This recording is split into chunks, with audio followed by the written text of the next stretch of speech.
The Projection Booth podcast is sponsored by Scarecrow Video. Try out Scarecrow's rent-by-mail service. Choose from over 150,000 films and get Blu-rays, 4Ks, and DVDs delivered directly to your door. Visit scarecrow.com today.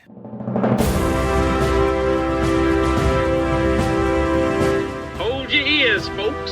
It's showtime. People pay good money to see this movie. When they go out to a theater, they want cold sodas, hot popcorn, and no monsters in the projection booth. Everyone pretend podcasting isn't boring. Turn it off. Turn it off.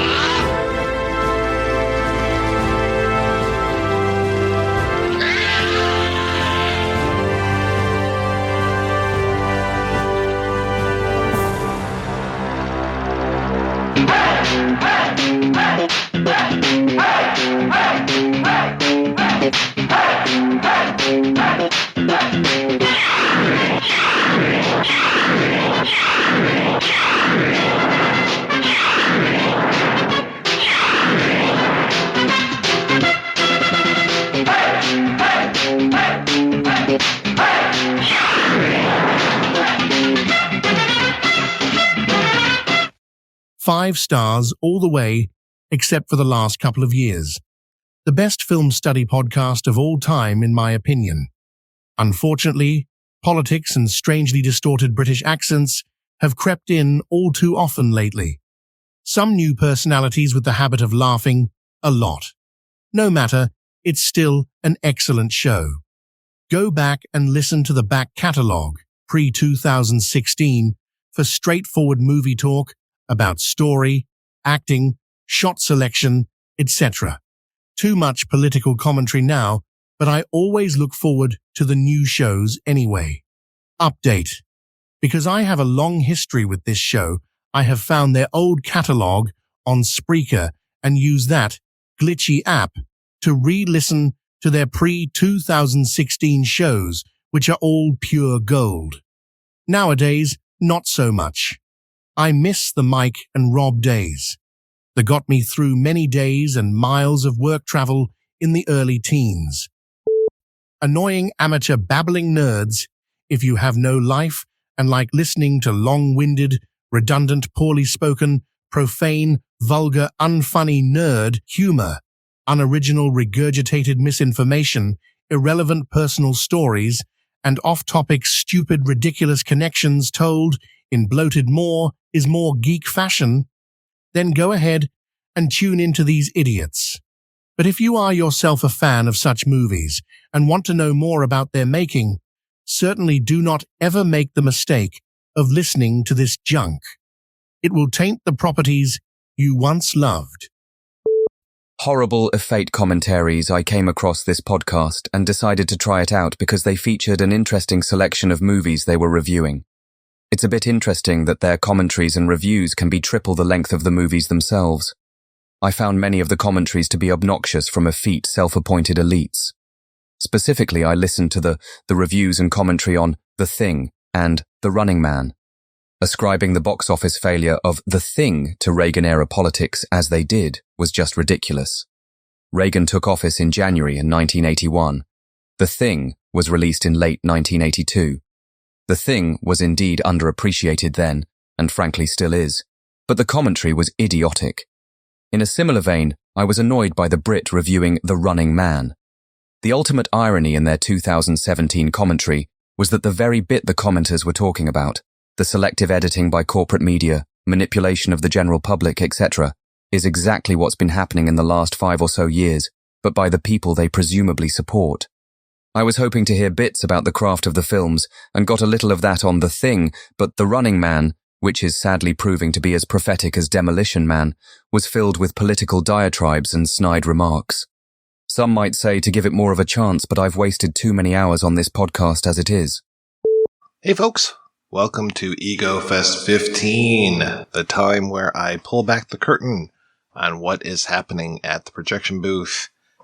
I take listener questions, I talk a little bit about myself, talk a little bit about what's going on with the podcast, might talk some other people up as well. You never know. It's kind of a free-form train of thought type of exercise where I don't write too many things down other than a few topics that I want to be sure to cover.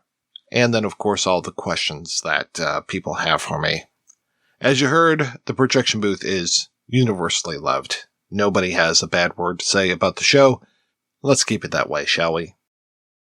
Actually, a lot of the trolls, the right-wing trolls that were coming out and critiquing me for actually introducing political things into movies that talk about politics or making things, quote-unquote, political, they have kind of gone away, which is not bad. And my stalker who loved to sign me up for different right-wing websites and newsletters and those things, haven't heard from that mofo in a long time either. That's fantastic. Again, let's keep it that way. Of course, after I recorded that, that's when I had a recent interaction with someone.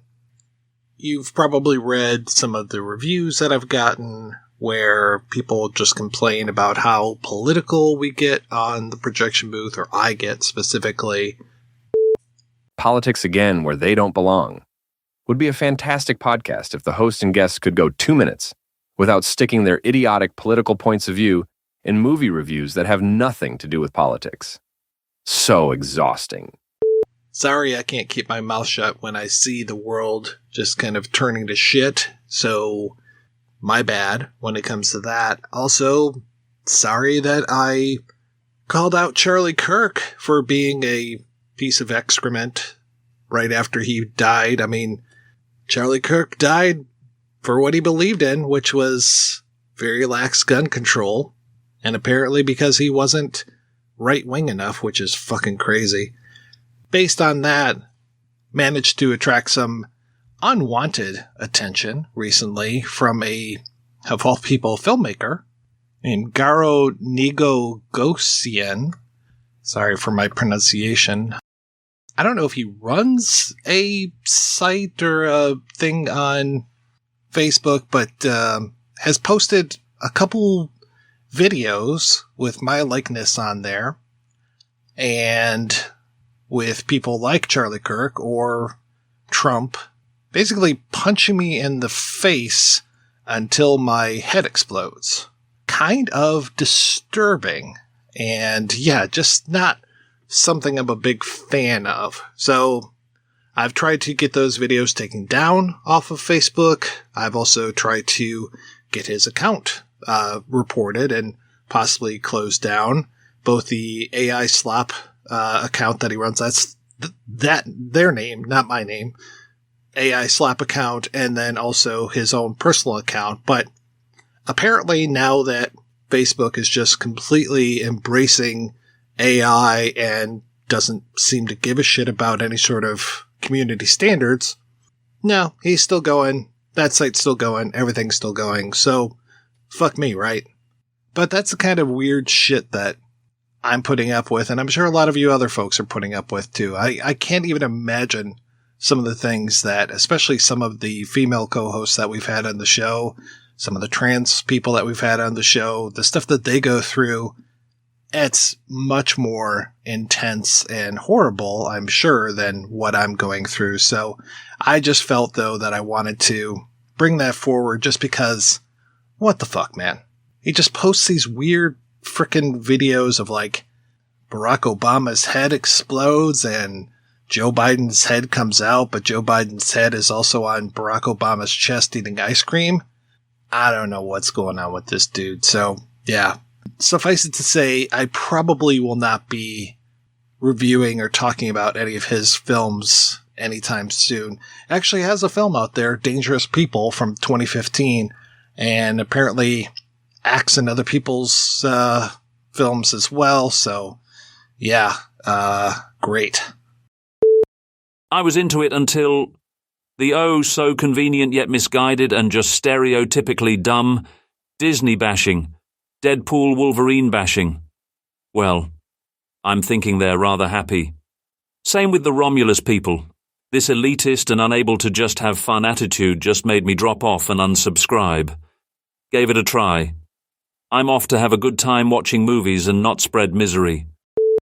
Let's go ahead and kick things off with a voicemail that I got from Captain Billy. Let's go ahead and just play that back and answer some questions after I come back. Hey, Mike White. Hey, Projection Booth. Captain Billy here, calling from the center of the universe, Parma, Ohio. You're asking for questions for your ego fest. I can only think of one. Mike, why are you so awesome? Why is the Projection Booth the greatest podcast in the universe?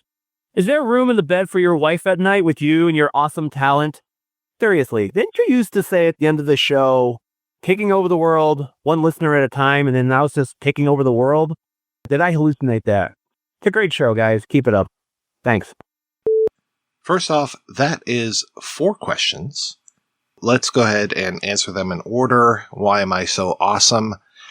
Oh, boy, that's really tough. Gosh, there's so many reasons why I'm so awesome. Let me count the ways. Actually, I don't think that I'm awesome at all. I think that I have the ability to bring together some awesome folks and have some great discussions around movies. But frankly, I don't think I'm very awesome. Why is the Projection Booth the greatest podcast in the universe? Again, probably not the greatest podcast in the universe, though I have to say it's probably better than some film podcasts. One thing is that when we were setting up the show, we said, let's not have a whole lot of chit-chat. Let's dive into the movie discussion pretty quickly. Let's try to keep it as professional as possible. That might not be true. It might not be as professional as possible, but I do try. So there is that. Is there room in the bed with your wife at night for you and your awesome talent? Probably not. Yeah, luckily we've got a California king, so I guess the talent kind of sits between us. It seems to have enough room, so that's good. And as far as taking over the world one listener at a time, maybe I said one listener at a time at some point, but it was tough to find a way to end the show and didn't want to have some sort of, take it easy kind of ending. I didn't want to steal somebody else's ending sentence. I do keep the dirty side down and the shiny side up, but that's just mostly for my trucker friends. Yeah, I don't remember when I switched to the Projection Booth taking over the world, but that's how it's been in the outline for the longest time, and every once in a while I might change it up a little bit, but for the most part, yeah, we've just been working on taking over the world. And I don't know if you hallucinated that. That might be the case, but I'm sure that there is evidence out there to contradict me, and I know for sure the first, 100, 200 episodes, I probably had no idea how to end the show. Once I found out that I wanted to take over the world and take over all those other podcasts and make mine the greatest in the universe, if not world, solar system, galaxy, universe, I'm fine taking over all of them. Let's go ahead and stick with some questions more. Let's go ahead and hear from Dallas Norvell, who is a longtime listener, and we communicate via Instagram. It's always good hearing from Dallas, and very nice of him to send along this question list as well. So we've got a little bit of stuff from him. Let's go ahead and play that. Can you talk a little bit about the feedback that you received from filmmakers, authors, or even other podcasters who were allowed to guest host or even were featured on your show in response to what kind of audience they got after being on your show? I don't know if I've ever really gotten that feedback. I will occasionally hear from somebody who said, oh, I heard this person on your show and I picked up their book. But that's about it. It would always be nice if I did hear either from the filmmakers, authors, etc., or from the folks that might have checked out a movie. Every once in a while I will get I watched this movie because it was on your show and I liked it a lot. I don't tend to get I listened to your show and I watched this movie and I hated it. What movie did you guys watch? Though every once in a while I might get that if we dislike a movie, and people will come back with that. I've gotten a lot of all the things. Civil War, Alex Garland's Civil War seemed to cause the most consternation with people that we didn't like that movie. I actually have a review of the show from somebody who didn't like our review of it. So let's go ahead and play that. Triggered by Alex Garland? I typically enjoy the film analysis and depth of knowledge, but the hosts sounded completely triggered in the episode about Alex Garland's Civil War. They were ranting about all the decisions he made for no reason, and how enraging they found the movie for an entire hour plus.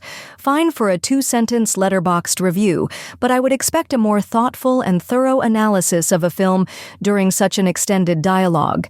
For me, it highlighted the occasional unfortunate tendency for their discussions to start sounding like an amateurish echo chamber. Dear Mike, big fan of the podcast and first time writing in. Absolutely love the mix of in-depth discussion and interviews. To me, it has always felt like the most well-rounded film podcast available. This is also the first time I have felt compelled to write into any podcast I listen to with criticism. I listened to the Civil War episode and was struck by two things. 1. A significant portion of your criticism of the movie is that the movie is different to the trailer, and that all three of you expected a different film based on the trailer. The film speaks for itself. The trailer is there to sell the film to a wide audience. Whilst trailers, interviews, and press releases may ultimately affect the expectations you bring into the film, it is surely down to you to let go of the baggage and assess the film on its own terms. 2. There was a great focus on disappointment that the film has nothing to say. Yet your discussion focused on elements the film clearly did not care to dwell on, such as how the Civil War started, what the politics of the different factions were, and how it relates to 2024, as if it needs to. In your 1-hour discussion, you almost never explore what the film is clearly focusing on, journalism and the grey morality involved in this objectivity. This point being missed is striking, with the perfect example being your discussion of the ending, where the consensus seemed to be that you didn't care that Kirsten Dunst's character was killed when sacrificing herself. No one brought up what happened afterwards, in that Kylie Spaney did not check on Dunst and instead carried on to make sure she gets the perfect photo. And Wagner Moura did not check on his partner, instead rushing to get an interview. When begged to not let the soldiers kill the president, Moura coldly acknowledges the plead as a quote, and is then captured in the photo standing alongside the soldiers who are committing a war crime. Whether or not you were invested emotionally in Dunst is a fair critique, though lacking without further elaboration. But to only view the ending in terms of her being killed, rather than how the other journalists act, signals that an understanding of the fundamental elements that encompass the film were either not picked up, or were certainly not conveyed in the discussion. It is perfectly fine to miss the point of a film, though perhaps a shame for all three guests, to have done so. But I just could not get over how all three of you were so hung up on the film being different to the trailer. It was mentioned for a split second that Alex Garland did not edit the trailer, which is then rebutted by stating it was Alex Garland who edited the film. It should really not be revelatory to hear that the film is the piece of art speaking for itself, not a trailer made to get a mass audience to buy tickets to view it. Not that you didn't have other criticisms that I'm sure would limit your appreciation of the film regardless, and a couple I found compelling. But it seemed fairly clear a large amount of the episode was spent, both expressing disdain that the film had not been what you expected and not engaging with what the film was actually focusing on.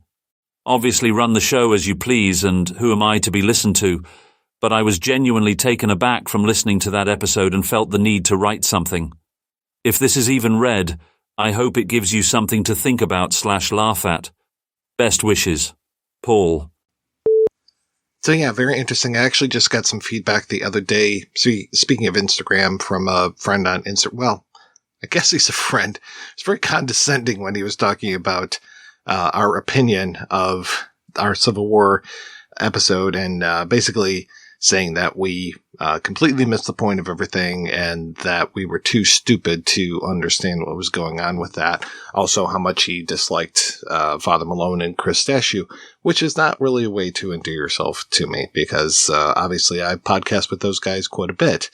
We do the Sopranos podcast with Chris, which has yet to come out. Hopefully one of these days that show called What No Fucking Ziti will actually come out. And then with Father Malone, we do, well, we've done quite a few things, but we've been doing midnight viewing over the last few years, and we are just about to wrap up all of the Tales from the Dark Side seasons and move on over to the Hammer House of Horror season that is out there.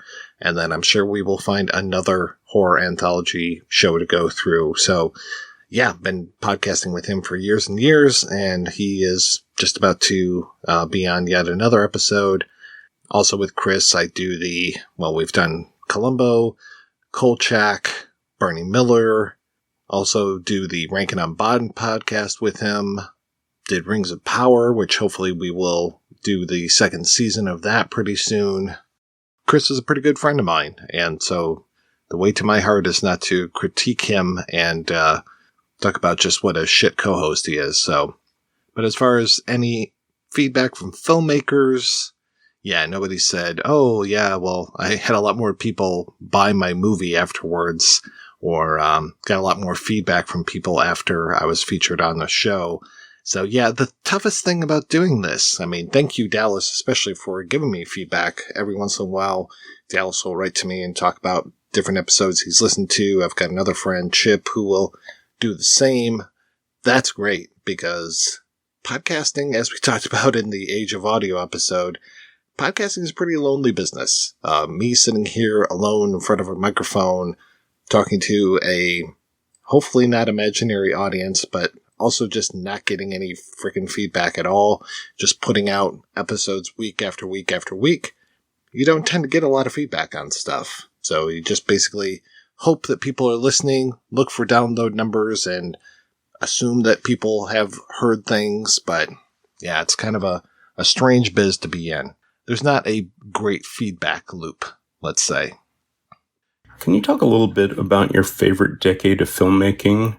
And more specifically, what is it in that era that we're missing in our style of filmmaking today? I don't think it's any secret that my favorite decade of filmmaking is the 1970s. A lot of it is because I grew up during most of that. I mean, I was born in 72, so I missed out on quite a few things. I really wasn't too aware of the world by 1980 when the decade was over, but I was exposed to a lot of things during that decade. Also, just going back and catching up with the films back then, it was such an interesting era. You know, we've talked about that confluence of things like Vietnam and Watergate and the spiritual vacuum that was going on in the U.S. at the time. Talking about, occultism. I mean, we had the Manson murders. We had the beginnings of the oil crisis. We had a lot of interesting things going on at that time in the world. Obviously, I've talked about what was going on in 1968 around the world with the student protests in so many different countries. And I really feel that fed into the films of the decade. I just felt like it was a very cynical age, but yet at the same time, you had things like Jaws and Star Wars and that kind of era of blockbuster summers beginning. And you also had the studio still taking a lot of chances on things. And also the independent movement was still going on. You still had the drive-in movement. You had a lot of regional filmmakers that were doing things. I know that we still have independent films happening today, but some of them are just not my cup of tea. Every once in a while I'll get people sending me things, and it's usually horror, and I'm like, it's not really my bag, baby. But I won't say that 2025 is divorced from the ideals of the 1970s. Obviously, we are in a big crisis time right now. I'm kind of looking forward to the rest of the 2020s and into the 2030s to see how what's going on that way is being reflected. That's one of the reasons I came down on Civil War so hard, is that it just didn't feel like it actually took a stand. I believe that a movie, what was it called? The Hunt, that was basically taken out of theaters because people were too afraid of political violence, and it was, conservatives hunting liberals. I really feel that was probably a much more edgy film. I have seen that, and I do remember enjoying it. I love people hunting people movies. I love that we have a new version of The Running Man coming out pretty soon. I want to see The Long Walk, which is coming out as I'm recording this first part of the episode. I love that cynical stuff, so I want to see more of that and less of the flash and sizzle kind of stuff. Not to say I dislike just mindless entertainment, but yeah, I really felt that the 70s were a great time to see a lot of different filmmakers kind of learning their craft, some classic filmmakers still struggling to make their films, and getting a lot of interesting things out of it. I imagine that if I were to do a chart of what era of movies we've talked about the most, I can see the 1970s probably being the biggest spike. Maybe 86, because we've talked a lot about movies from 1986. But yeah, the 70s definitely is my favorite era of films. Who are some of your favorite filmmakers working today, and what do you think sets them apart from some of their contemporaries? So I have thought about this for well over 24 hours since I got your question, Dallas, and I have to say there's nobody who I'm really rushing out to see their films. You would think I would be like a pig in slop with a new Aronofsky film coming out. Some people are super stoked for a new P.T. Anderson film coming out. Yeah, there's nobody who I'm really just following their career and excited when they have new things release or read their interviews or any of that kind of stuff. I can't even think of documentary filmmakers or anyone from any country who I'm just like, oh yeah, I gotta see this film. Right now, the only thing that I'm excited about when it comes to new movies is when a new Rajnikanth film comes out. If folks are unfamiliar, Rajnikanth is the South Indian superstar who every one of his films is preceded by a little video where it calls him out as a superstar. We recently went to see Coolie, and I think it was last year or the year before we saw Jailer. I hear there's some sort of sequel to Jailer that might be coming out. I'm excited for that. So yeah, that's about it. And this last time I went to see a Rajnikanth film, the audience was just super into it, and everybody was screaming and clapping, especially when Rajnikanth's video came up and some sort of anniversary. I think he's been working in films for 50 years now. So yeah, it's pretty amazing. But yeah, as far as filmmakers, yeah, I enjoyed the two films that I saw by the guy who did Barbarian and Weapons, but it's not like, again, oh my gosh, I gotta see this guy's movies. I'm not a big, Ari Aster fan. There's nobody who's just really doing it for me every single time one of their movies comes out. I'm just kind of cautiously optimistic with certain filmmakers, but I'm still seeing a lot by the old masters, which is weird to say as far as your Scorsese's, your Spielberg's. Poor Brian De Palma hasn't made a film in a while, nor has anything that he's made for quite a while been anything I'm rushing out to see. Yeah, I'm sorry. I feel like I'm copping out on this one. Barney Miller felt like a perfect podcast to me. Can you talk about some of the feelings that emerge when you complete a project like that and have to step away from it? Yeah, it's very odd when you come to the end of a podcast. We did that when we did Dreams for Sale, came to the end of the Twilight Zone 85 run. Obviously, when we did Kolchak, we both talked about the older Kolchak as well as the reboot that was happening. And we'll go back to Police Squad. We've got an episode about the new Naked Gun that will be coming out for that, but there wasn't a lot of feelings around the end of Barney Miller. I'm glad that people enjoyed it. I'm especially glad that you enjoyed it.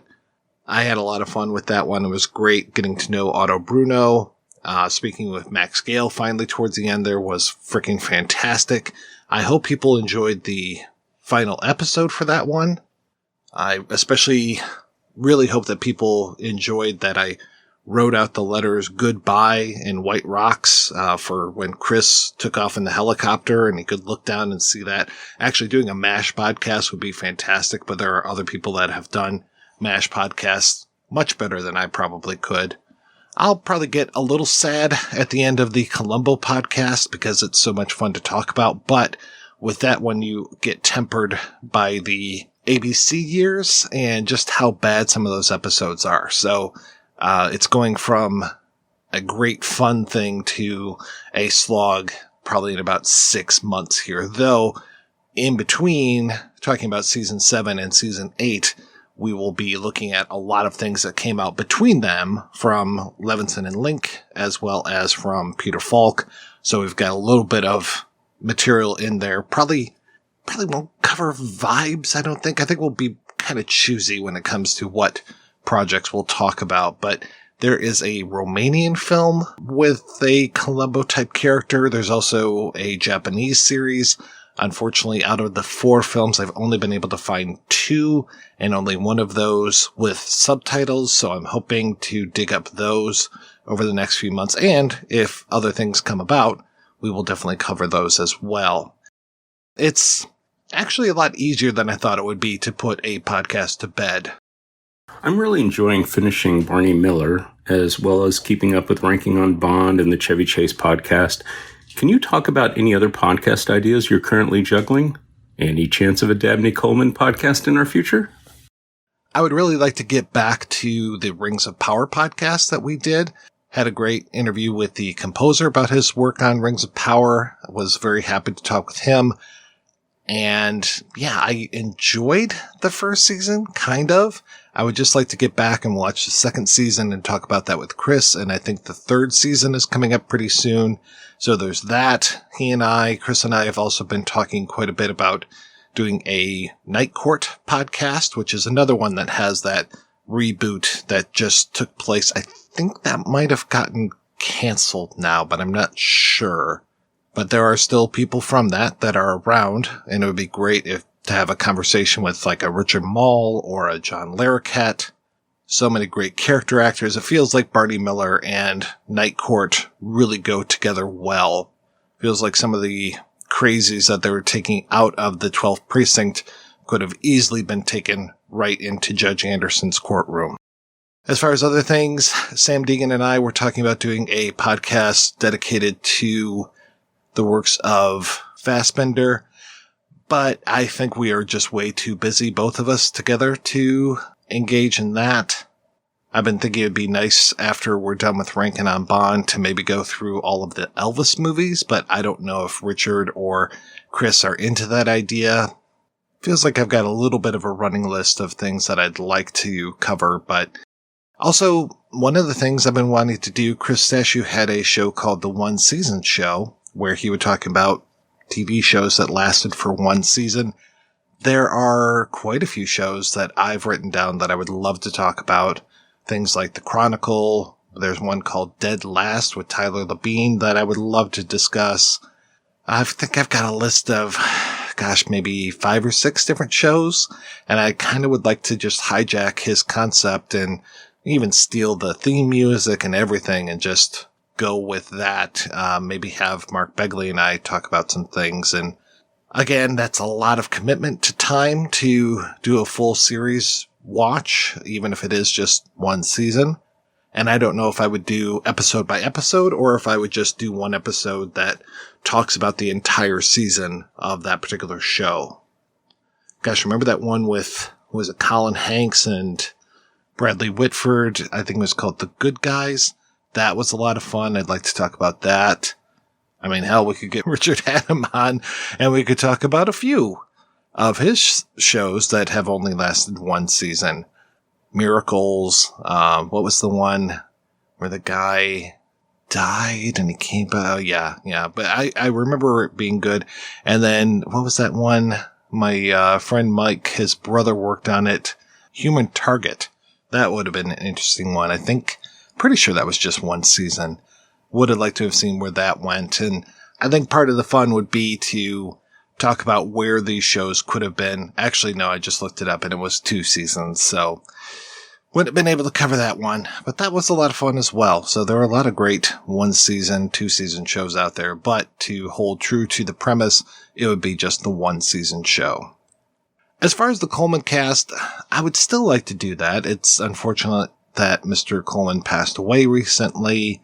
Well, recently for me, as an old person, it feels like time moves in a little bit of a different way. It was probably, I don't know, a year ago or something, but it just feels like it just happened. So yeah, it would be interesting to go through his entire filmography. I don't know if that one will ever happen, but that would be a lot of fun. With the understanding you don't really have a lot of free time to listen to podcasts or you wouldn't make yours, what are your top favorite podcasts that aren't on the Weirding Way family right now? And it can be even people that you just enjoy guesting on.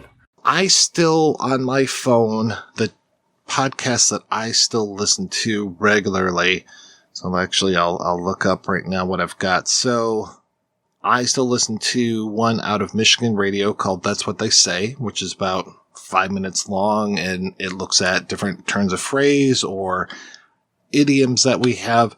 That's a lot of fun. I also listen to the Pod News Daily Report, which James Cridlin hosts. I still listen to We Hate Movies fairly religiously. And speaking of religiously, I still listen to God Awful Movies.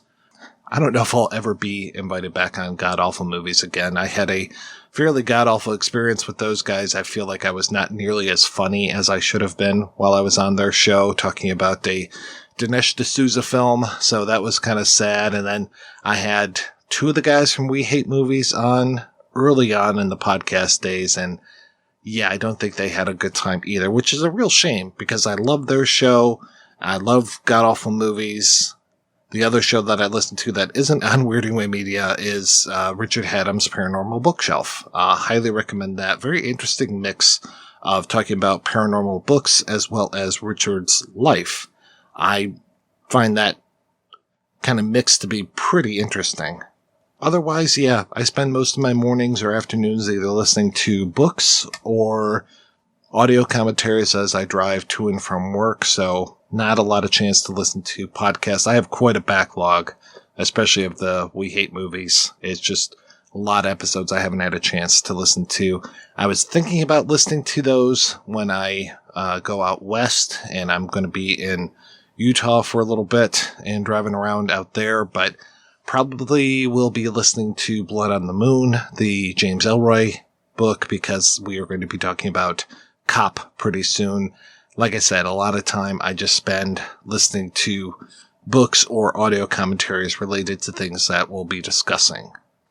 This year, you've definitely done a deep dive on some nostalgia artists from the 80s. We've seen Whoopi Goldberg, Robin Williams, and to a greater extent, Chevy Chase. Obviously, a lot of these visits were going to be a mixed bag.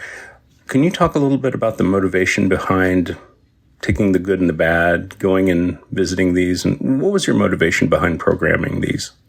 So with the Chevy Chase thing, that came out of a discussion. I was on an episode of Wake Up Heavy with Mark Begley, his show. We were talking about Foul Play, I believe it was, the first Chevy Chase feature film that wasn't The Groove Tube. Chris and I were on there, and I think Chris, who loves to turn projects into different podcast series, was like, well, we should do this for all of Chevy Chase's movies. And he came up with the schedule, the list of films, some of the bonus episodes that we've done. So that's how that one came about. And God help me, these movies are so bad, but I had not seen a lot of them. So this was finally an excuse to see certain things like Christmas Vacation. I know I had seen Fletch and Fletch Lives once before, but I had never done the deep dive on that and listened to the books of listen to the first Fletch book. I actually also watched Fletch 1 and listened to the book that was based on. And then reading some of these screenplays, because I don't just half-ass this stuff, as everybody who's listening to this probably knows. I try my best to do the deep dive, find the scripts, find the audio commentary, find articles. I've been reading Chevy Chase's quote-unquote autobiography, which is obviously written by somebody else. Boring. Listening to this podcast is like sitting in traffic with three dorks, aka Winecast Trifecta, over which gas station has the best coffee. Tedious, directionless, and somehow still boring and annoying. Listening to three nerds that still probably live at home with their mother go on and on about Chevy Chase movies.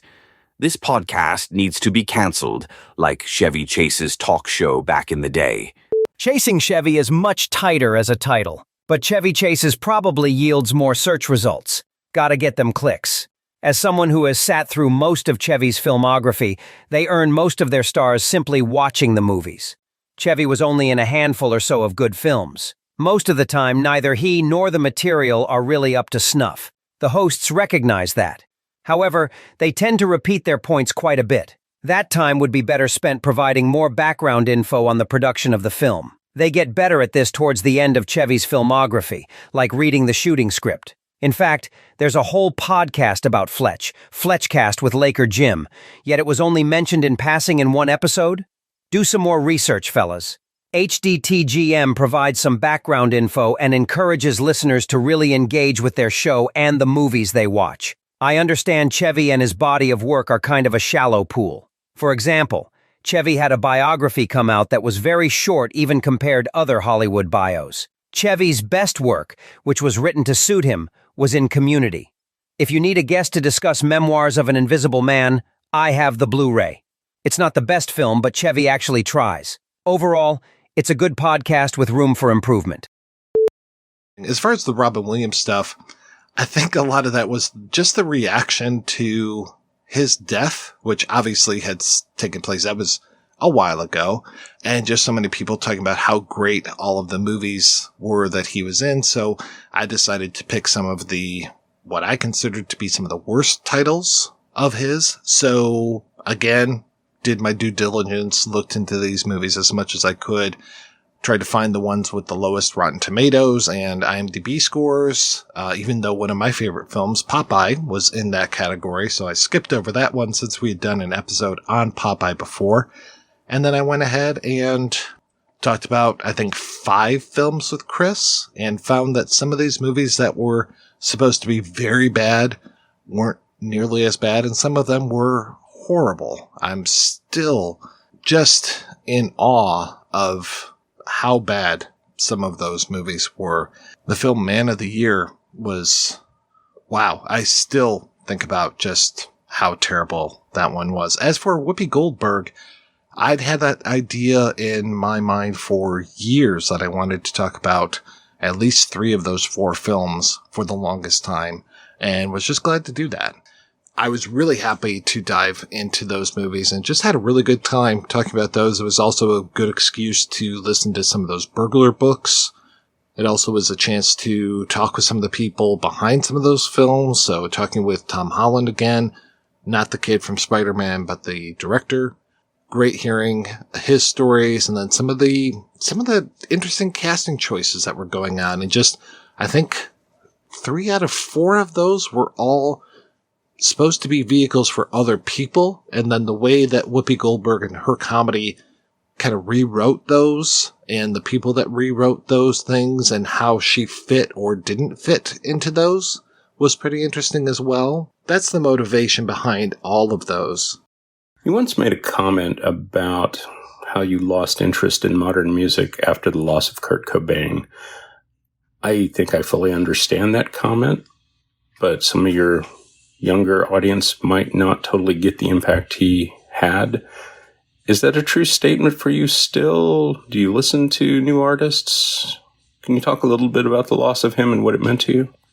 Is that statement still true? Yes, it is still very true. There are very few artists that I will actively listen to. I did put together a very extensive playlist that I brought with me out to Benton Harbor when I hung out with some friends. I guess that was 2 years ago. And it was all 90s music. Ironically, no Nirvana whatsoever, but it was all 90s music that I enjoyed. A lot of one-hit wonders, things like Flagpole Sitta by Harvey Danger. I think it was probably 100 songs, maybe more. And that also didn't get into some of the hard rock, like Prong or Helmet. I think I might have had one Helmet song on there. Also didn't really get into too much rap. So it was more like power pop kind of things, or even some sappy stuff like Lisa Loeb or Natalie Imbruglia. There are definitely songs from the 90s that I enjoyed, and so even though I did pretty much quit buying music after 1994, this is how old I am. I still have a whole big rack of CDs. If I went through there, I would say most of them, with the exception, there are a few artists that I still follow. And it's probably pretty not surprising when it comes to, yes, I started listening to They Might Be Giants in 1985 or 86, whenever their first album came out, and I started listening to Weird Al Yankovic back in, I figured this out recently because I saw him in concert and I was trying to impress upon people just how long he had been in my life. I think it was 83 when his self-titled album came out. Yeah, so there are artists like that. When they have new albums, I will pick them up. But otherwise, with the exception of like James Kulchalka's Superstar, maybe just a handful of folks that'll pick up their things. Otherwise, I'm just listening to a lot of older stuff or kind of filling gaps. There was a place that I worked at a few years ago called VMLY&R, where they had a Spotify playlist that everyone was invited to contribute to, kind of a way to share music. And there were a lot of older songs on there that I enjoyed, especially a lot of songs that became rap songs that I had never heard the original of, or even became maybe like a Daft Punk song. Yeah, there's quite a few songs like that where I'm like, oh, okay, this became this other thing. So I always enjoy hearing where the origination song was. Like the song that Eminem, that Hi, My Name Is song, like to hear where that riff came from. I find that fascinating. I always enjoy knowing where the samples come from. It's kind of like one of the reasons why I enjoy Paul's Boutique so much, is just hearing all of those samples and hearing samples being put together to make new. I guess when it comes to new music, the other thing that I enjoy is mashup albums and mashup songs, just to hear how things are recombined. But yeah, for the most part, I really did kind of drop out of music after Cobain killed himself, because I was just so into Nirvana. They were my favorite band. I was buying as many bootlegs or singles or rare things that I could find by them. I mean, I remember when Incesticide came out, I was super excited because I finally had some clean versions of some of these songs that I could only find on bootleg cassette tapes. So hearing some of that stuff, Pristine, was really nice. Yeah, I was just so into that band. I think I saw them twice in concert. I missed the Blind Pig show, which a lot of people talk about around here in Ann Arbor, but I did manage to see them at St. Andrews Hall. And then once they got big, they played at the Michigan State Fairgrounds. I don't remember who opened for them then, but I just remember that being a really, as Ed Sullivan would say, a really big show. That really took the wind right out of my sails. As far as the loss of him, yeah, that was rough. I just really enjoyed his stance on things. I loved that kind of fuck you to mainstream music, that whole idea of using your fame to help prop up bands that have gotten you to where you are, or that you feel other people should be listening to. So I never really would have listened to Flipper or the Vaselines or some of those other bands had he not been wearing t-shirts for them or talking about them in interviews. Kind of reminds me a little bit of Mr. Tarantino, where he would be talking up films back in the early 90s that quote-unquote motivated him. Of course, he never talked about City on Fire, but he would talk about all of these other films. Turned me on to a lot of filmmakers that I was unfamiliar with. Turned me on to Monty Hellman. So thank you for that. And same way with Cobain, turned me on to a lot of things that I wouldn't have listened to otherwise. What are some of your favorite and least favorite interviews you've done this year? And they don't necessarily have to be for shows you've already produced. As for favorite interviews, that is a tough one. Of course, every interview should be considered a favorite interview, but I have to say that being able to talk with folks like, Kerry Woods and Rob Fried around their work, also finally being able to talk with James A. Watson Jr. for the Airplane 2 episode, or Al Jean and Mike Reese. I mean, after seeing their names show up on so many Simpsons episodes, it was so great talking with them. I really got a kick out of talking with Sean Whalen. Most people would, well, not most people. Because I'm old, people of my generation might remember him as the Burr guy from the Got Milk commercial. Lately, I think Dominic Burgess was really fun to talk to when we spoke with him about his work on Feud and playing Victor Buono. That whole Victor Buono month was just a ton of fun, being able to explore his career a little bit more and find out as much as we could about somebody who I really hold in esteem as far as his acting prowess, but whose personal life and kind of his biography is a little bit tough to find out. So really hoping that his nephew, who runs a whole YouTube channel, I don't know if he has put out a book or will be putting out a book, but I would love to read that. All kinds of family history about Victor Buono. Other people that I enjoyed talking with, Jeff Copeland, David Franzoni, Paul McCudden. It's been a really great year. I mean, I always appreciate everybody that I speak to because I just appreciate that they actually take the time and talk with me. I mean, I recently had a chat with Stephanie Powers. That was amazing.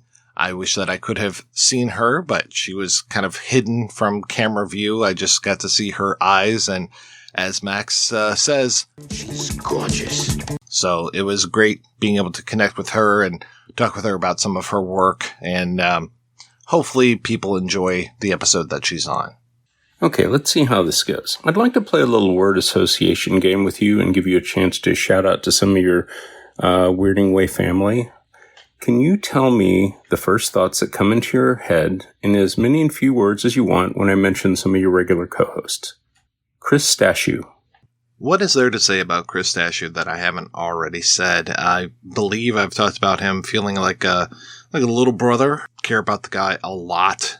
He's been going through some rough times. I don't know if you've been listening to some of the latest episodes of the Culture Cast. Chris is actually doing it as a solo show right now, though there are some recent episodes where he's had co-hosts on there. I was on a episode recently about some Albert Brooks films. I'm not sure if that has come out or when it will be out.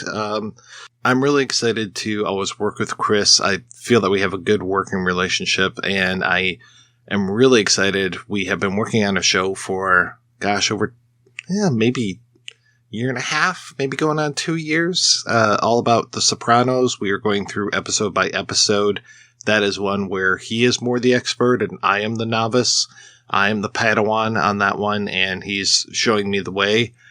I've been having a great time watching that. I've actually asked him if we can record every 2 weeks instead of every month, just because I'm kind of forgetting who some of these characters are, because it's such a rich tapestry of characters and such a strong storyline. I know how the show ends, so I won't be disappointed, I suppose. When it comes to that end episode, it won't be another Lost for me where I feel like it shit the bed in the last episode. I hope. I'm going to not stop believing in that. Father Malone. Love Father Malone. Man, oh man, he works so hard and puts me to shame when it comes to putting out so many episodes. I think he does one a week, if not 2 every week. I mean, it's wild. He is working on his Taxi podcast.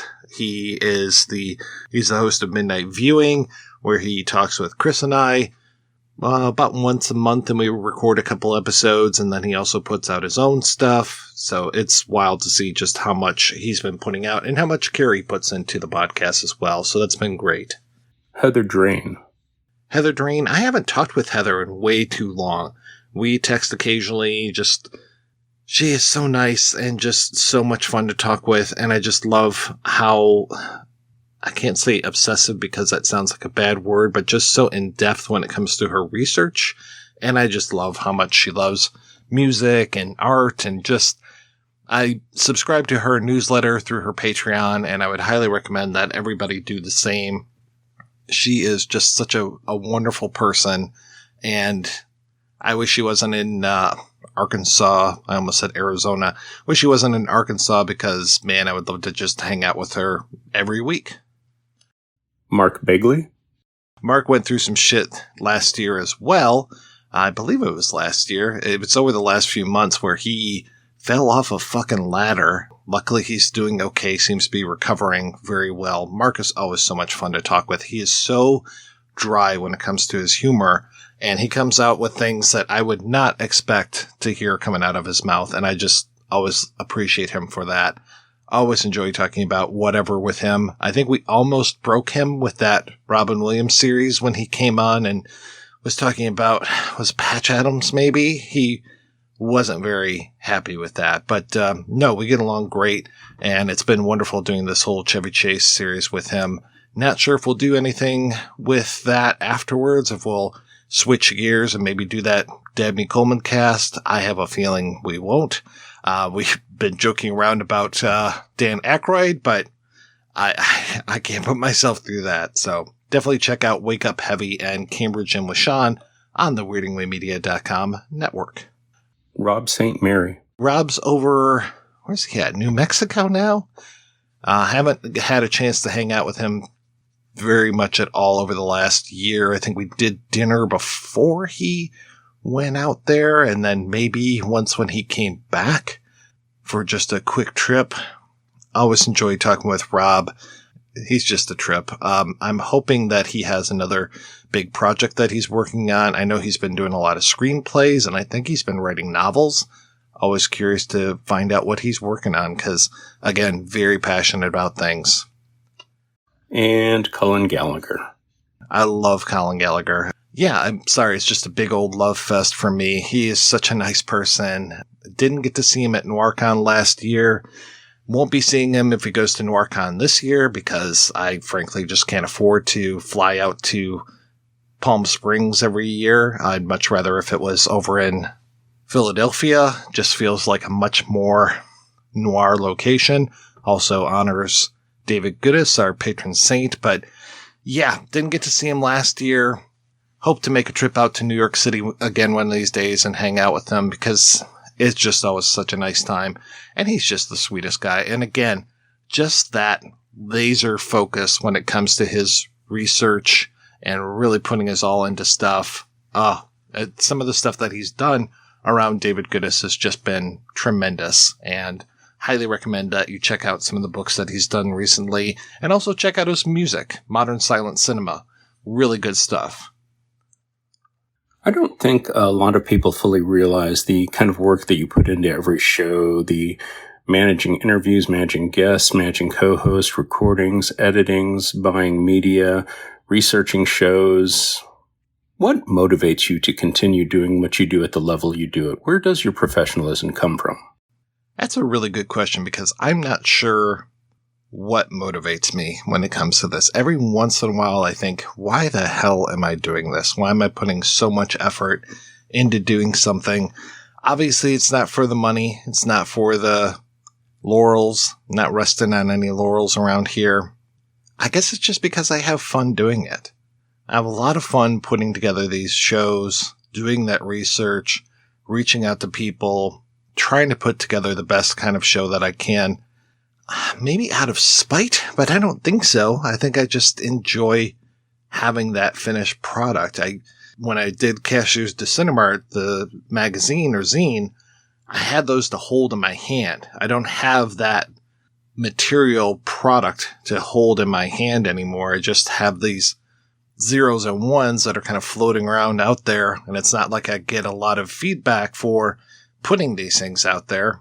I just do it, and I think a lot of it is making those connections and talking with people that I want to talk with and that I just have a lot of fun with.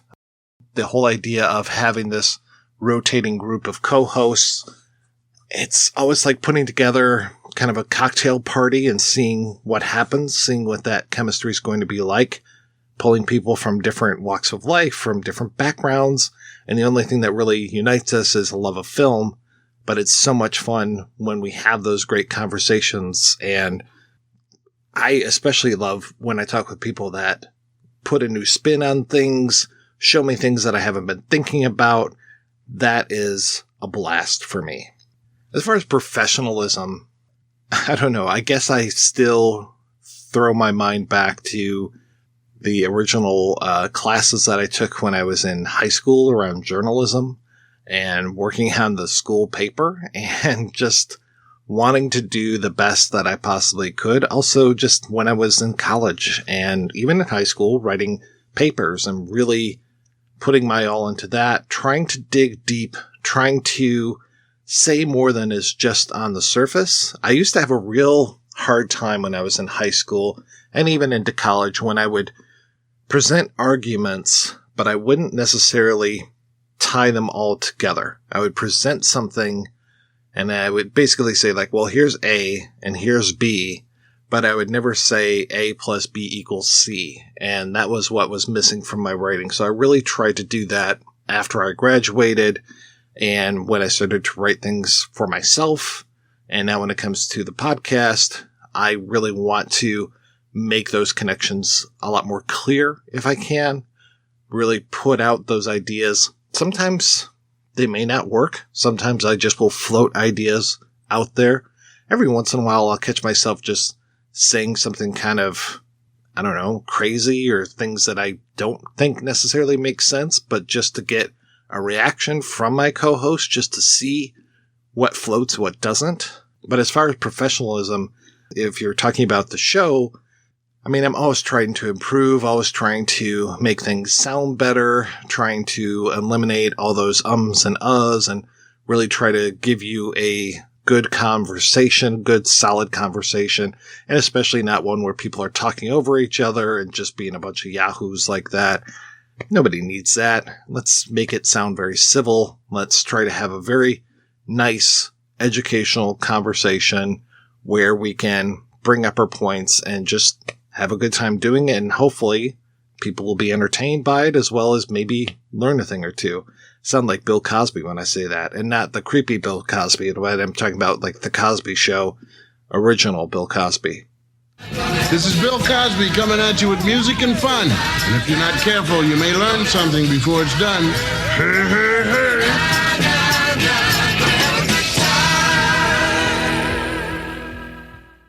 I guess my last question is, Mike White, if you weren't doing podcasting, what would you be doing? I do have a day job, so I would be doing the day job, and I would probably be doing more writing. I would probably use some of the time that I use for podcasting to do more writing. I don't know who I would be writing for, but I would definitely be writing for myself. And then maybe I would try to get further into the field of audio commentaries because those are a lot of fun when I've done those. I'm counting, hopefully, that in 7 years I will be able to retire, hang out with my wife more. She retired earlier this year. Maybe actually have some fun, go on some vacations, those kind of things, but also work on the podcast a lot more than I already do because I always feel that I could make it better, that I could be looking forward even more, and who knows, just even upping the number of episodes that I do. I don't know. But yeah, I've got the day job. That keeps me very busy. I'm in the car by 7 o'clock every morning, out of the car by 6 p.m. every night, and working at a desk from 8 to 5-ish every single day. So yeah, it's that keeps me very, very busy. What instrument did you play in band? In band, I played the clarinet. When I was younger, when I was about 5 years old, I think, my mom started taking me for piano lessons, and we had a upright piano in our house. So I played piano probably not as long as I think I did. 5-6 years, something like that. I don't remember how long. And then in, I think it was 6th grade, going into 7th. Definitely by the time I was in 7th grade, I was in band at school. And Had a great time. The clarinet is a lot of fun. A lot of boring parts, though, for the clarinet when it came to some of the songs that we would do. So I would always enjoy listening to the trumpets and kind of double their parts on the clarinet, which I probably shouldn't have been doing, but you get bored a little. So I did have a lot of fun I had a lot of fun in the first year of high school, being in marching band and symphonic band, marching during the fall, symphonic during the winter after football season was over, and had a great teacher when I was a freshman. Unfortunately, my school district was very reliant on God, this is going to make me sound like I live in Pittsburgh or something, but we were very reliant on a steel mill. And the steel mill, sometimes there would be a millage that would pass, sometimes there wouldn't. And when it kind of depended on how well the steel mill was doing. And when the millage didn't pass, that means that we didn't have very much money for school. So they would cut things out like band. So they cut that teacher who I liked so much, put in somebody who came over from the junior high. And he pretty much just wanted to do the same songs every single week at our football games, very rudimentary songs for symphonic band. Suffered through him for a year. They got another band teacher, and I just could not stand her whatsoever. Again, we were doing more of a glide step than our traditional, high step that we would do. That was very much based on what U of M would do. And actually, I take it back. You know what? So I quit band, or maybe I got kicked out of band. I think it was more of a quit, especially when I found out that band instructor from when I was a junior blackballed me from the honor society. So I wasn't able to get into that. Me and another kid who cheated on tests. So I guess just being a bad citizen was enough to get me out. And I guess his citizenship probably wasn't that great for him either. But so yeah, two of the kind of people in the top 20 or so of students weren't in honor society because we were bad kids. Just to clarify, the other kid cheated. I just was an asshole. So I wasn't in band when I was a senior, and I did do, I think, one semester of band when I was in college, but I don't remember us doing any performing at all. And we were just kind of a smaller group, had nothing to do with the marching band. That would have been kind of a dream to get into that, though, again, a lot of work. Back when I was in a lot better shape, I could hold up that knee and hold that clarinet at the same time and just stand there for forever, it felt like, without having to put down that foot and switch it up to the other knee and go from there. Yeah, very disciplined in marching band. I know you've said that you don't read fast, which makes me feel great about myself because I'm a very slow reader. But how do you manage to interview so many authors and be so fully prepared? Because it's clear you've read their books. Every night before I go to bed, I try to read a few pages and try to get really the gist of everything that's going on. But I will try to read books as much as I possibly can before I speak with an author. If there's an audio book, that makes things a lot easier. Also, if they send me like a PDF file, that makes things a lot easier. So I'm not holding a book in my hands. I'm just holding an iPad or whatever. Makes it a little simpler when it comes to reading. But yeah, I just also try to make sure that I'm starting reading things at the right time and giving myself a few weeks to read things just to make sure that I'm not rushing at the very end. As I am recording this, I'm about to jump on a call with Barbara Creed, author of The Monstrous Feminine. I read Monstrous Feminine, but I didn't read all of her books. So hopefully she didn't suddenly change horses midstream and say, you know what? I guess I was wrong. Maybe there is an objection. Maybe things are a little bit different, but I really just want to talk to her and about her work and about objection and about some of the movies that we have coming up for Shocktober. I'm excited to hear what she has to say about those. But yeah, mostly it is trying to start reading at the right time and then trying to be as disciplined as I can to make sure that I read at least a few pages every night before I go to bed, or before I switch over and start playing Plants vs. Zombies 2 or something.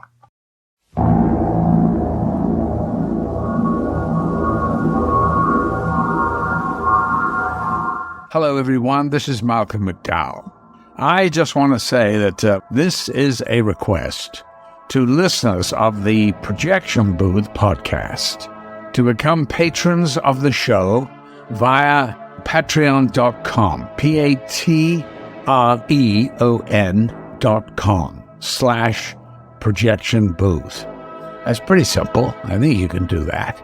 It's a great show, and Mike, he provides hours of great entertainment. So now it's time to give back, my little droogies. Settle down and take a listen and have a sip of the old Moloko. And then you'll be ready for a little of the old in-out, real horror show. Bye-bye. I apologize if this one's already been asked, but every time I hear the spot with Malcolm McDowell, I'm blown away. And how did you make that happen? Like, did you write the script? Did you just ask him? Did you pay him? Do you have blackmail material on him? How did that all come together? That was a cameo. I don't remember how much I paid for him to do the cameo. Kind of the same thing with Ed Begley Jr. I don't know. You probably, since you are Patreon, you probably saw the Ed Begley Jr. spot. Ed Begley Jr. refused at first to do it because he thought he was talking about Patron, the liquor, but no, actually he was talking about Patreon, the service. Same thing with Malcolm McDowell, also a cameo. With him, with both of them, I just kind of gave them the idea of where we wanted to go. And with McDowell, towards the end of the little script, because it's a very small amount of words you can put into one of those notes through Cameo, I think I basically made a little tiny reference to Clockwork Orange. I might have used the word droog, or I might have said something in there like right, or something like that. And he picked up on that and made it into a whole thing. And yeah, I'm just super happy that he did that for me.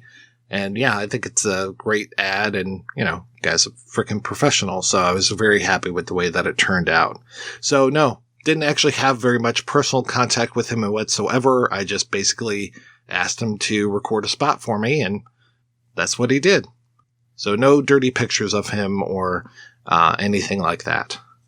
So Mike, if you could make a movie, what kind of movie would you make? And I guess the follow-up is, do you have any screenplays that you've written that are sitting around collecting dust? I have had a few ideas for a couple movies floating around in my head for a while.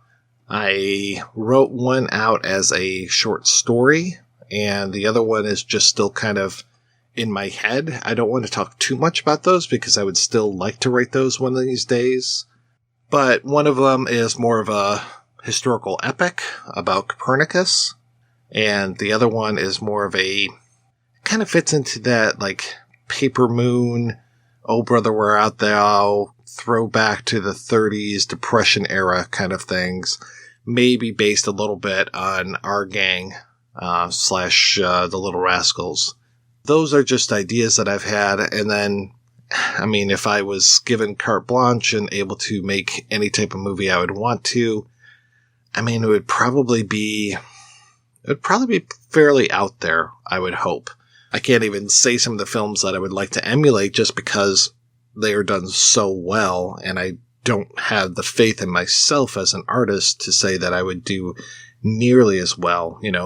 There's only one American Astronaut. There's only one Greasy Strangler. There's these movies that you hold in high esteem, and you wish that your stuff could be as good as them, but really not much of a filmmaker. Even when I was younger, made a few movies in college, but they're pretty silly. I think the thing that I still like is doing Who Do You Think You're Fooling? And that was just because I have so much fun when it comes to editing and the juxtaposition of images. And really that's what I like so much when it comes to certain films, especially experimental films, is really good editing. So it's really clear that you and Elliot Gould have a very good rapport, and he interviews with you very well. What's holding up the Elliot Gould book? Do we need to send Malcolm McDowell over to twist his arm? I think the thing that's holding me up the most is just time and spending so much time working on the podcast, doing the day job. I have done a lot of research on it. I still have all my notes from going over to the University of Michigan and looking at the California Split papers, it's the Altman collection, so California Split, MASH, and The Long Goodbye. Still have all the materials that I put together. I still will ask people if they've been in things with Elliot Gould, what that experience was like. Still kind of tracking down some folks when it comes to that. I would love to just take a week or two and fly out to Los Angeles and hang out with Elliot and just ask him a ton of questions, get as much out of him as I possibly could. Though if you've listened to some of those interviews, you know that he is kind of obtuse when it comes to some of his answers. So I still feel like he's kind of fucking with me when it comes to some of the discussions that we've had. I am hoping to have another interview with him again in 2026. Really want to do an episode on the film Matilda, kind of more of the darker days of his 1970s career. But that's the thing, is that the 1970s and him were such an interesting period of time for me, just to see this actor who wasn't a traditional leading man type, and the way that he broke in, the way that he was so popular, and just all the different types of movies he made throughout the entire decade. I would love to have done that with Donald Sutherland as well, but yeah, his person was a real piece of work. Had no idea why I would have wanted to talk to him about Elliot Gould or some of these movies, having no idea that her client was in multiple movies with Elliot Gould, not just MASH. So take that as you will.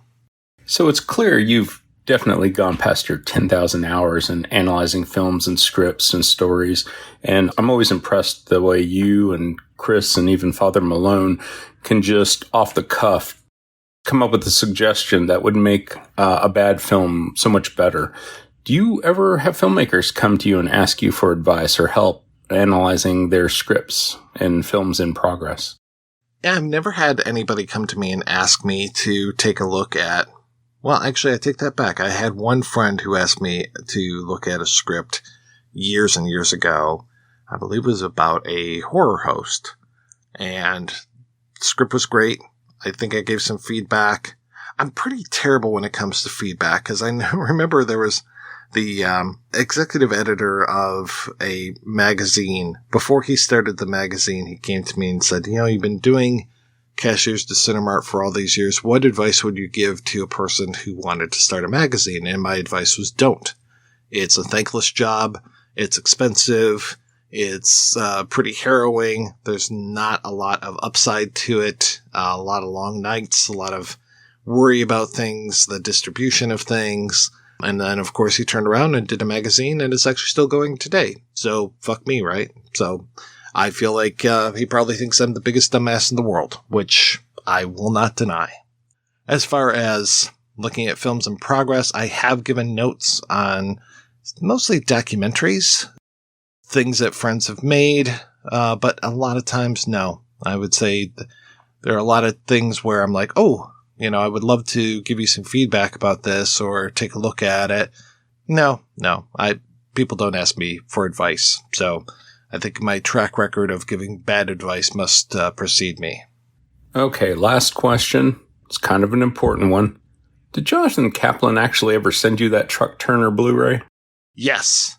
You're making a reference to when Jonathan Kaplan passed away recently, and I said that I never spoke with him. Well, never had an interview with him. I exchanged some emails with him. Really wanted him to be on the show. Really wanted to talk with him around Over the Edge. Would have loved to have talked to him about Truck Turner. And he did say, give me your address. I'll send you a Blu-ray of Truck Turner. I don't know why. He must have just had a big old stash or something, because it was just kind of an odd thing to volunteer.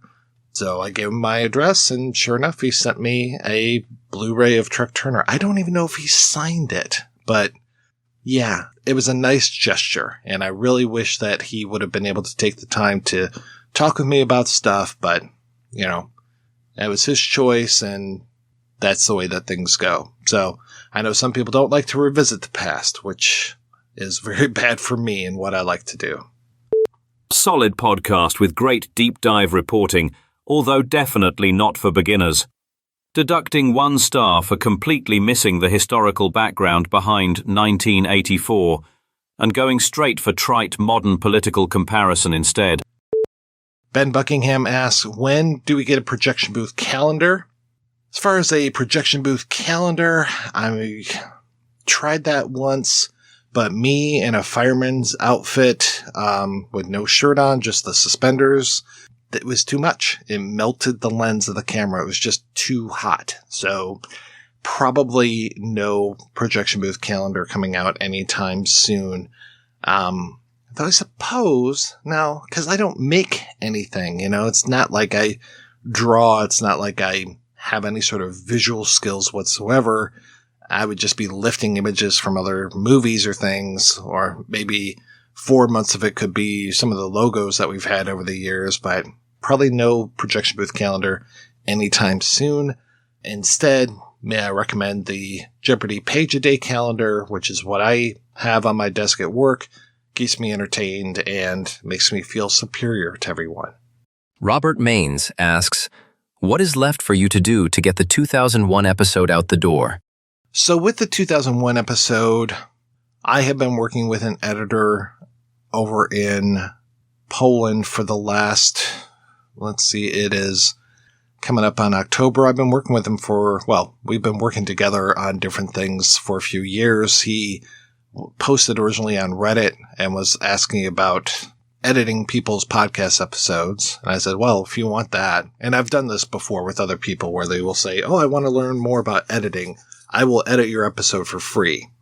And I go, okay, I'm not counting on you to actually do this or anything, but here's a folder with all of these files. Go nuts. And I just will share out like a Dropbox folder and say, here you go. Here's my deadline. Good luck. And I would say, if I've done it 10 times, 9 people have failed. One person has actually come through and edited stuff for me. He actually has edited a few episodes. It's been a long time since he's done one of those for me. I can't even remember the last time, but either he reached out to me or I reached out to him and I said, hey, listen, I have got so much material, and this is not generated fully by me. This, I would say maybe I've done 1/10 of this work, and the other 90% is all coming from Mondo Justin. And I said, I've got so much material around this 2001 episode. I would love for you to edit that for me. And we agreed to a price. And ever since then, he's been doing, I don't even know how many hours of editing every single month, and then throwing files into my Dropbox for me, pinging me saying, okay, I've done this much.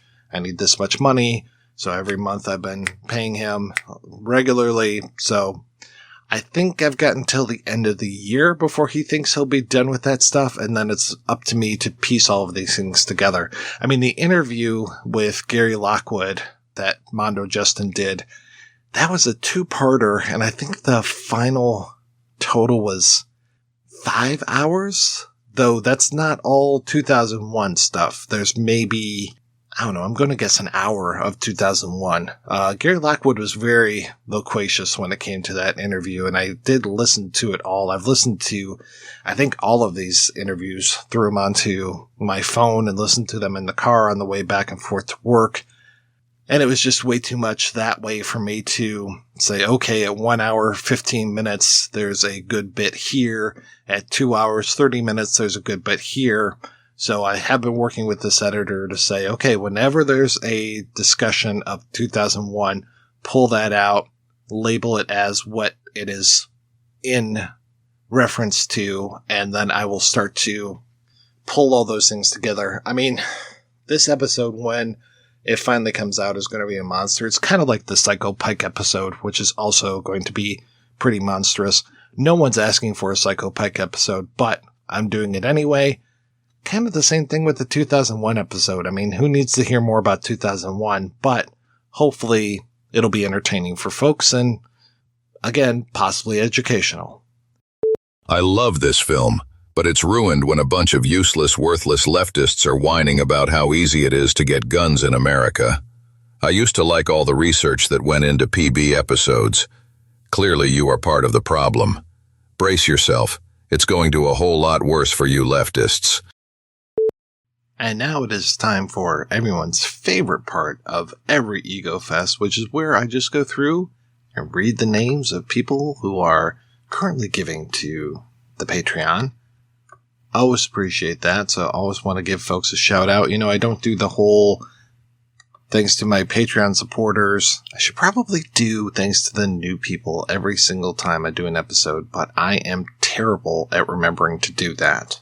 So instead, I'm going to sit here and I'm going to read 128 names of people. So get ready. In the words of Richard Haddam, here we go.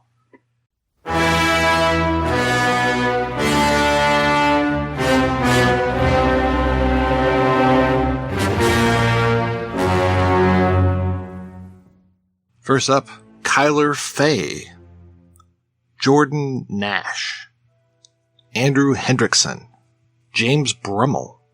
It's either Quixote or Quixote. Dallas Norvell, Brian Tessitore, John Adam, Andre Edu, Radio 8 Ball, Jessica Shires, Peter Rogers, Pat Radke, R.E. Jasso, Charles Evans Jr., also a great interview that I had this year, R.W. Lovejoy, Bjorn Unnar, Jim Lakowski, Victor Laval, Stuart Rankin, Winter Tyson, Ellis Kish, Vincenzo Natali, John Jenks, Journey of an Estate Podcast, Stephen Byrne, James Grant, Daniel Davis, Alan Goldhammer, Mondo Guano, Dylan Harrington, Kevin Matthews, Yoshi Logano, Butterball 8, Vaughn, Howard A. Rodman, Charlie Bonomo, Bobby Power, David Hines, David Springfield, Chris Martz, Drew A. Yavor, Jonathan Melville, Paul Ryan, Tino Wicklin, Tiago Barbosa de Miranda, Jim Stevens, Dylan Davis, Cullen Gallagher, Nico Schmidt, Faisal Azam Quershi, Drew Bateman, Gabe Weissert, Nathan Linker, Jason Jeffers, Gabe Kaplan, Ludo Round, Richard Wellens, Noel Thingvall, Douglas Stewart, Sam Deegan, Sean Midas, David McCallum, Jesus Andrew, Ian Brownell, Jim, Haniel Barbosa, Chris Martin, Michael Harris, Gabrielle Wheeler, George Smith, Regurgitated Guts, Neil Daniel, Gary Jaffe, Joshua Bogage, could be Bogage, LB, Michael Marks, Tickles Delish, Ramzi Abed, Bill Ackerman, Eric Luther, David Hart, K.L. Young, Unky D, Sven Rufus, Heather Drain, Justin Whiteman, J.A., Daniel Cunningham, Casey Campbell, Craig Russell, Aggie Nope, Alex Manzanowitz, B.R. Bickford, Michael Gicoricho Rucard, Henry Cooper, Glenn, Bryn, Skiz Sizik, Boots Century, Sir Alvin Akarma, Michael O'Connor, Shane Hamilton, Eric Highgraf, Andreas Muller, Mark McElligott, Morris, Darren Williams, Aod O'Mahony, Kai Clear, Brian, Daniel Dahl, William Boodle, Aladsair Montgomery, Jason Kaufman, David Bertrand, Hugh Bouchard, Paul Simpson, Shandan Bhatt, Susan White, Lutz Backer, Monica Sheets, The X-Cast, Patrick Lohmeyer, Martin Johansson, or Johansson, Wake Up Heavy, and Gray Cat. Thank you to all of you for giving your hard-earned money to the projection booth every month. I cannot thank you enough for participating and just really helping make the show go. Obviously, things are not getting cheaper these days, so I totally understand that it's tough to make ends meet for everybody. One of the oldest movie podcasts, and still one of the best, really appreciate the variety of subjects they cover, has exposed me to films that I sometimes didn't know existed, always germane and erudite guests. The recent discussion on the state of podcasting and the new documentary, Age of Audio, covering it was fascinating to listen to. I'm a big supporter of Mike White's side projects as well. Over 750 episodes in, a remarkable achievement. One thing that should help is that I dislike the stats that we're getting from our podcast company, so I ended up firing the person that provided the stats. Then I'm going to hire a new person that only gives me good statistics. I figure if it's good enough for the federal government, it's good enough for me. So might as well work in that way of just getting good numbers. Maybe that'll bump the advertising. Speaking of advertising, I did want to shout out scarecrowvideo.com for becoming a sponsor of the projection booth. That has been very helpful. Hopefully folks don't mind those intros at the beginning, in the middle, and then at the end of our shows as we tout Scarecrow's rent-by-mail service. It's almost like another service that used to exist that didn't cost nearly as much as it does now, and that only deals in streaming. Ah, man, I love physical media, and I'm glad that Scarecrow is still supporting it, and I'm so glad that so many companies are supporting it. I just wish it was a little easier to know what stuff is coming out when. I still am using Diabolic DVD for that, as well as DVD Beaver. I hope everybody within the sound of my voice is familiar with both of those sites.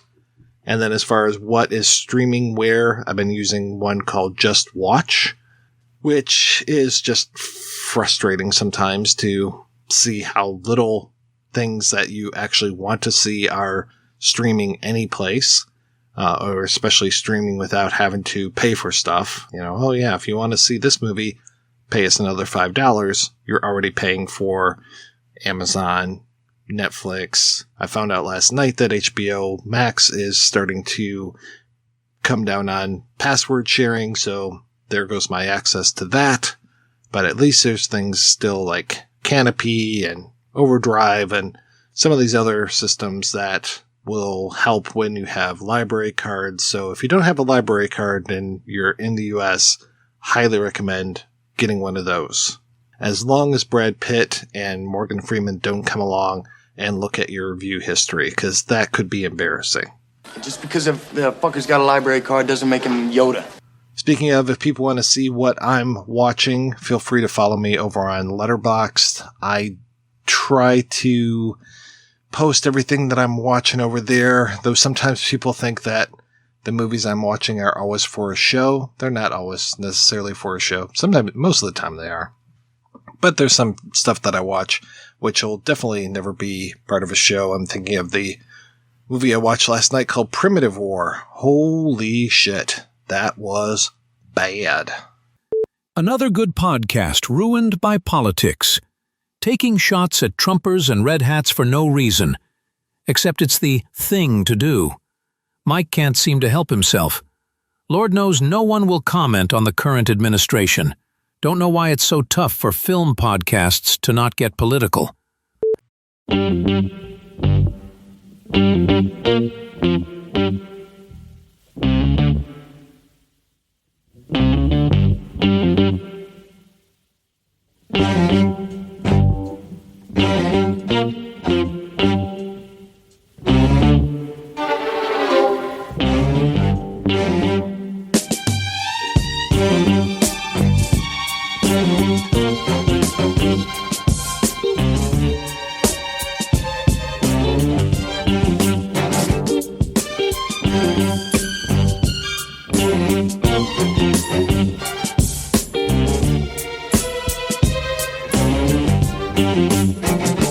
I got the blues, but I don't mind. All I have to do is get to you, and then I feel just fine. I'm on a down, but not all the way. When I'm feeling low, you do your thing just so, and then I feel okay.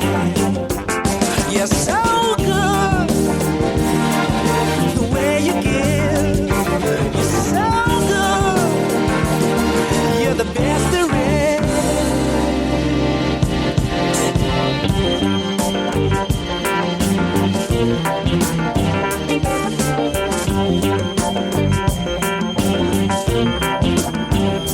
I got the blues, got it all so bad. When I think of me, it's hard to be a person quite so sad. You got the answer, and it makes me glad. When I'm feeling slow, you give me rock and roll, and then I feel it back. You're so good, the way you give. You're so good, you're the best there is.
Bye.